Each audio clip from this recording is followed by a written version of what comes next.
everybody. Welcome to Cover the Spread for Monday, March 31st, 2025. Thanks, everybody, for tuning into these videos. Greatly appreciated. And, hey, if you're new to Cover the Spread, welcome aboard. Glad to have you. Make sure you subscribe. That way you don't miss out any of the content that drops here at Cover the Spread. And that way you get notified when those videos drop. And you can get the best of the number and cover the spread with us. All right, let's get to the three plays we got rolling today to kickstart the new week. We want to kickstart the new week of winning. So let's get to it. As we always do, we'll get right to the cappers and then we'll get right to the picks. So kick it on over to Sean. How are you doing here on this Monday, Sean? I mean, here we go. We got the Crown tournament all week long here to keep us busy to the Final Four. So, but good. Another week of basketball. We'll take it. We'll take another week of college hoops. Right? Can't complain. College hoops have been treating us pretty good. So let's get another little extended week in there on college hoops. Yep. Definitely cannot complain there. Kick on over to Al. How are you doing, Al? Yeah, so Sean was saying it's not quite the games we just looked at for Sunday, but not quite. Yeah, the matchups you got going on Sunday, but again, any basketball is better than no basketball, right? So we'll take it. We'll try to make the best of it, and I guess it's good for me to be back on some college basketball after looking about a bit of NBA, a bit of baseball. So try to get back on some college basketball here. Sounds good. Sounds good. Hey, we got 3 college basketball, so let's get right to it. And the first game we got going on, we got George Washington taking on Boise. Boise laying 8.5 here in this one. This is Al's game, so we're going to kick it on over to Al. What do you think here in this one? Boise State or G-Dub here on Monday? Yeah, again, the spread is getting up there close to the double digits, and I'm usually a little careful with these big numbers, but I think Boise State gets the job done here. They're just a better team on both sides of the ball. They got the much better offense. They have the edge on the glass. Now, George Washington does like to come up with some steals on defense, but again, this is a team that takes pretty good care of the ball and expect them to be extra careful in this one. So not going to worry about that too much. And I think I think Boise State comes out and covers this number late. Again, shooting great from the free throw line as well. So if it comes down to maybe they're up 6 or 7 late and get fouled, maybe they could get over this number for us. And I'll lay the points with the Boise State. Also leaning them first half. I know Rodd's going to give you some numbers that go against that one, but hey, I'm going Boise State here, first half and full game, but our pick's going to be on the full game. Kicking on over to Sean. What do you like here in this one? Boise State or G-Dub? I like Boise here. First half of game, I don't know, full game definitely. The line is up there for a reason. The scheduling, conference, out of conference. People forget this Boise team could have been a tournament team. They beat Clemson. They beat St. Mary's. They're a couple of KenPom top 25 teams. You could say Clemson crapped it up in the tournament. Guy was missing whatever. This is a good Boise team. I don't think this game's close. I know George Washington had a nice little season. Out of the league here. Boise's much better. 10 wins, 10 points or more. It's a Boise blowout in Vegas. Let's go. Boise Bronx, get done. Cover the spread, Boise. Yeah, for me, I got to go the other way on that one. I like G-Dub here. I mean, look at how motivated is Boise to be whipping it up here in the Crown tournament. This is just they're in there to play along.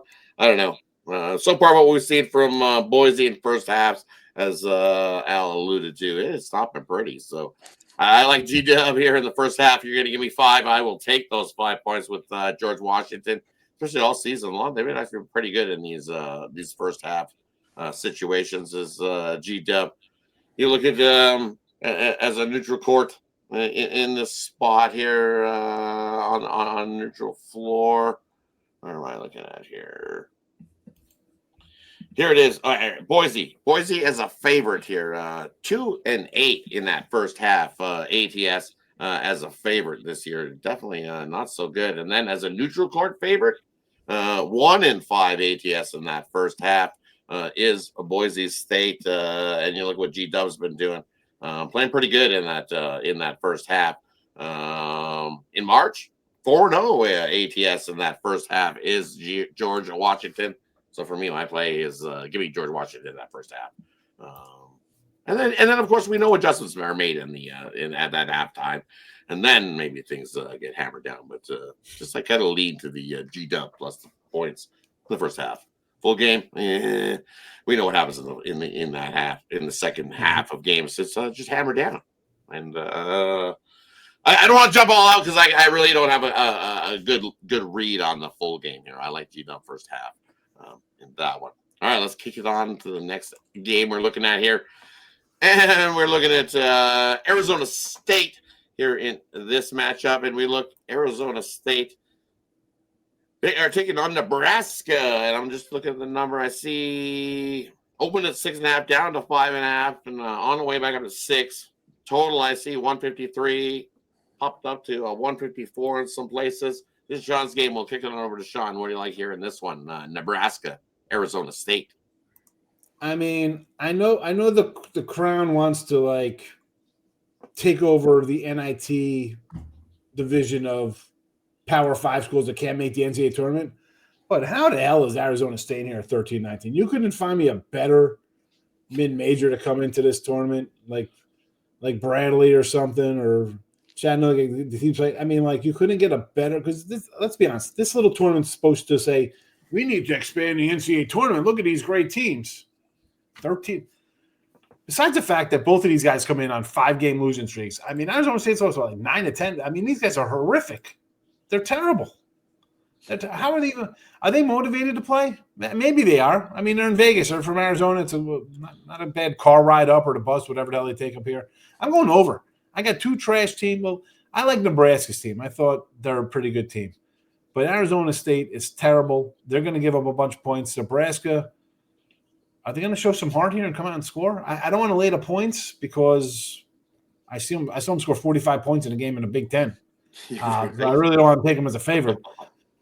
But this total, again, screams to me over. It's a high total for teams that are averaging in the 70s. You know, I mean, give me the over, 153.5, 154, 154. I don't care what it is.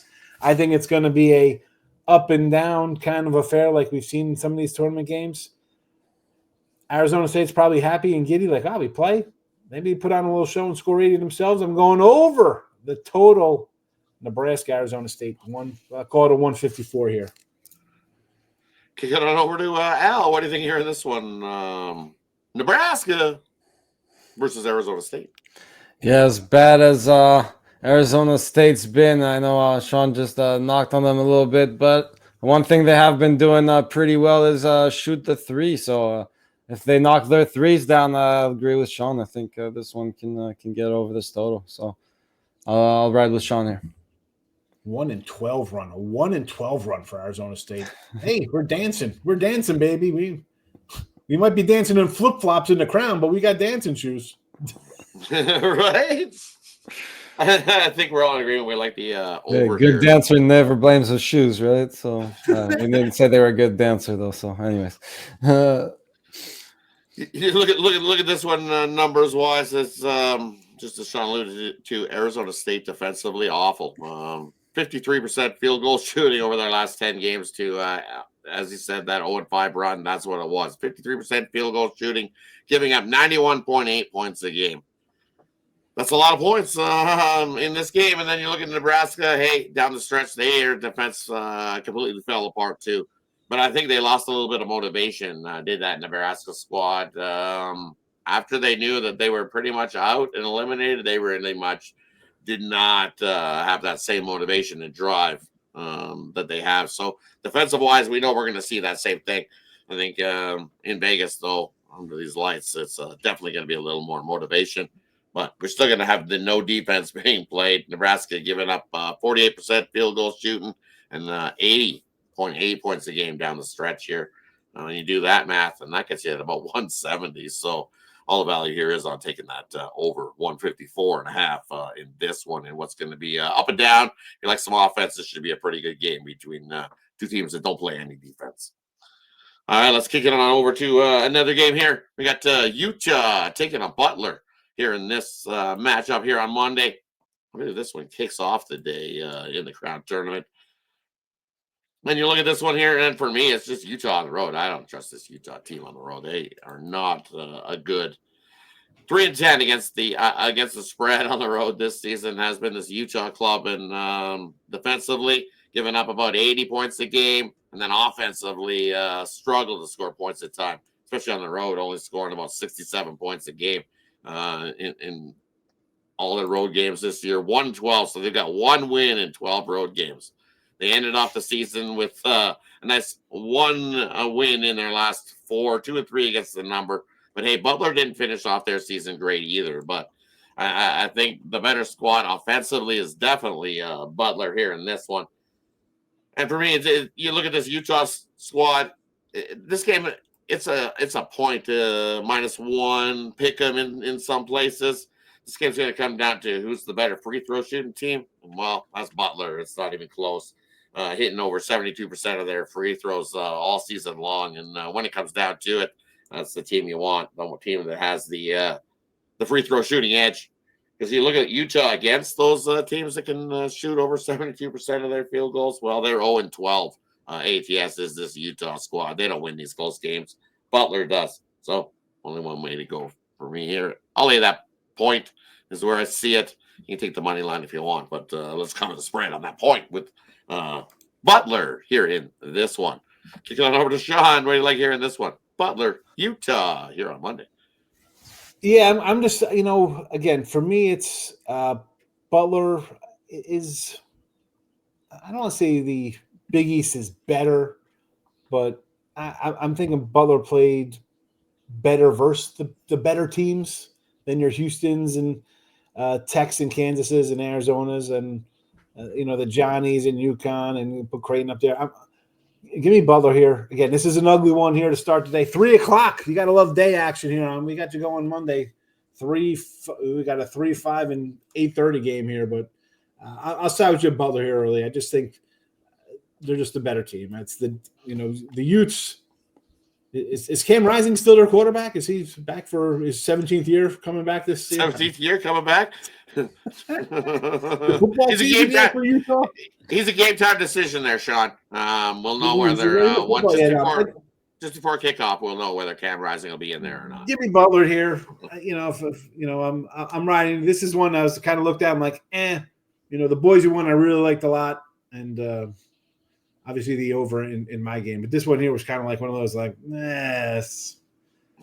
I'll ride with you though. Here, I'm getting in the bus. Listen, I'm going to take a free ride. I'll eat my little sandwich in my seat here to the window. Let's go, Rod. You're in charge. Get it done for us today. Kicking it off early in the MGM Grand Garden Arena in Vegas. So, let's kick it off. What do you think here in this one, Al? Butler or Utah? Yeah, I'm gonna come along for the ride as well here. It should be a good one. It should be a competitive one, but again, I think I'll give the edge to Butler here. I've been shooting the ball well from deep, and now Utah does rebound the ball well, so Butler will need to box out and not give them any second chance opportunities. As long as they do that, I think they put themselves in a great spot to win this one. Definitely. Let's kickstart the week of winning, everybody. Thanks, everybody, for tuning in here on Monday's edition of Cover the Spread. Do a quick little recap here for you. First game we looked at was we got Arizona State taking on Nebraska there in that one. And we all agree that no defense played there in that one. Take the over as Sean's play. Loves that one. Nebraska, Arizona State. Looking at G-Dub taking on Boise. That's Al's game. And he likes Boise to run G-Dub right out of the gym. Played the big 8.5 number there with Boise. And then Utah taking on Butler, where the Butler did it. The Butler definitely did it. Lay the point. And let Butler cover the spread for us there to kickstart the week. Thanks, everybody, for tuning in. Just appreciate each and every one of you. Appreciate the comments in the chat. Let us know what you think about these crown games. We know we love daytime basketball. Kickoff on Monday. Who doesn't love daytime basketball, even if it is Butler in Utah? I'll be running to the window. I'll be making the bet to make that. I will be making that bet on Butler to kick off the week. So let's get to it. Thanks, everybody. Have yourself a wonderful Monday. And as always, hey, What are we doing here? Spread. Cover the Cover the spread.